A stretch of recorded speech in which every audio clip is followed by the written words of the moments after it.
Bro, lu bisa hilang kayak Jack Ma dihajar si Jinping karena lu sisa manusia yang menentang dan menantang terang-terangan ekspansi komunis Tiongkok yang pakai pendekatan ekonomi setelah Trump ditaklukkan globalis. Lu target berikutnya. Ini mungkin kalimat terdengar nadanya bercanda yang diucapkan mitra saya sambil makan siang di Kayon Ubud 2 minggu yang lalu. Namun sesungguhnya kalimat panjang tersebut bukan candaan. Dia mengucapkan dengan serius. Banyak orang tidak percaya bahwa economic approach adalah cara soft power menaklukkan banyak wilayah dalam ekspansi menaklukkan sebuah negara yang ada dalam buku di Lemhanas yang diajari dengan istilah kolonialisasi 5.0. Pengajarnya dulu adalah mentor saya, pejabat senior dunia intelijen pensiunan bintang 2. Kemarin dia pun kembali menanyakan status di sosmed IG terbaru saya yang mengupload karikatur bergambar seorang terpidana akan dihukum mati dengan kepala bola lampu, yang mana semua yang hadir dan yang menghakimi serta yang mengeksekusi adalah berkepala lilin, dengan kalimat di pojok kiri yang arti sederhananya adalah mereka berusaha menjatuhkan kamu karena kamu berbeda, di mana kalimat di bawahnya ada kalimat tambahan dari Bosman. New Mind berjuang berat di awalnya melawan penguasa kebenaran sementara para Old Mind. Semangat! Maka saya berkata kepada mitra saya bahwa ke depan informasi yang Bosman akan berikan masuk ke sesi kedua dari cara cerdas bernegara yang sudah hampir 500 video kita terbitkan dan tuliskan ini selama 1,5 tahun. Sesi kedua ini lebih merincikan Mardigunation, sebuah konsep bernegara new mind. Kita tahu old mind dan old system doesn't work, harus diubah, diganti,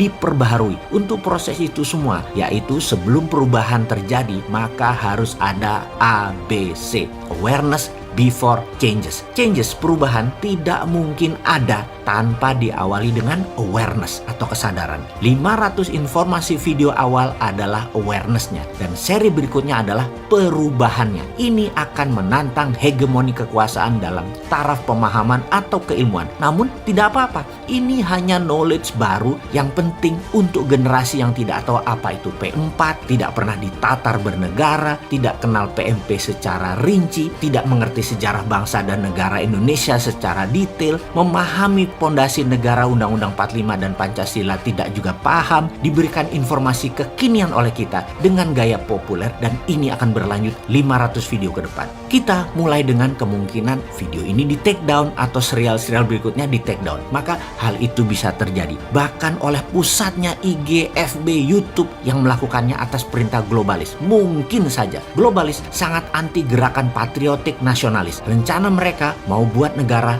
less important, negara menjadi kurang terlalu penting. Sementara kaum patriotik nasionalis menguatkan kekuatan dalam negeri, kekuatan anak bangsa terlebih dahulu, baru berurusan dengan luar negeri, perusahaan multinasional, dan jaringan globalis. Nasionalis bisa melakukan apapun untuk proteksi bangsa dan negaranya. Misalnya menaikkan tarif masuk, membantu habis-habisan perusahaan Indonesia di luar negeri. Sementara globalis dan negara besar berusaha keras agar proteksi barang masuk ke negara nasionalis tidak terjadi. Mereka akan cari cara untuk proteksi tersebut tidak diterapkan oleh Mardigunation misalnya. Mereka akan cari akses supaya Bosman tidak terapkan masuk barang dimahalin dengan pajak atau barangnya tidak bisa masuk karena 100% diblok. Cari pejabat yang pragmatis dan oportunis, pasti mau duit. Mereka punya cara untuk mempengaruhi individu. Dan kita tahu yang dahsyat adalah mereka sudah kendalikan media mainstream dunia yang mana akan digunakan untuk menekan kaum patriotik nasionalis dari memperlihatkan keburukan penguasa mereka yang mereka target